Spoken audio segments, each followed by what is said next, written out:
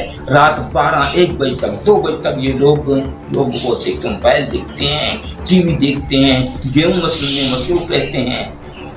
اس سے یہ ہماری قوم تباہ ہو جائے گی اور ہماری قوم کا مستقبل خراب ہو جائے گا. جی پیر صاحب، آخر میں ہمارے لیے اور ہمارے ناظرین کے لیے جو ہے وہ ملک کے لیے اللہ کے جو ہے یہ حالات سبق جائے، خصوصی دعا فرمائیں گے ہمارے. اعوذ باللہ من الشیطان الرجیم، بسم اللہ الرحمن الرحیم، ولا حول ولا قوة الا باللہ العلی العظیم. یا حی یا قیوم یا دائم یا فرد یا بطر یا مالک الملک یا ذی الجلال والاکرام، برحمتک استغیث وصلی اللہ علی سیدنا و مولانا محمد وعلی آلہ وصحابہ اجمعین. یا اللہ تو ہم سب پہ رحمت نازل فرما. یا اللہ ہم سب کی پریشانیاں دور کر دے.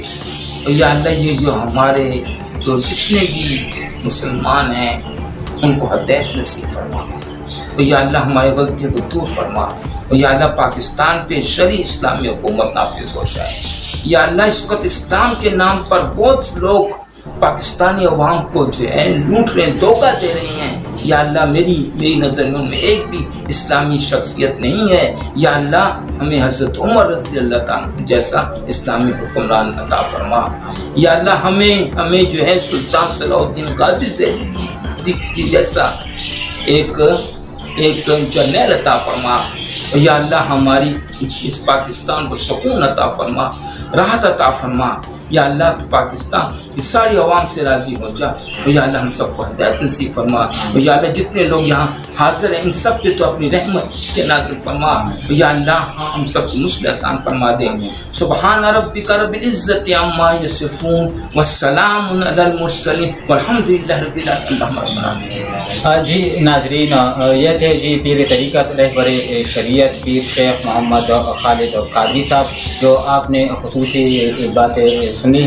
اسی کے ساتھ ہم اپنے پروگرام کو اختتام کی جانب بڑھائیں گے.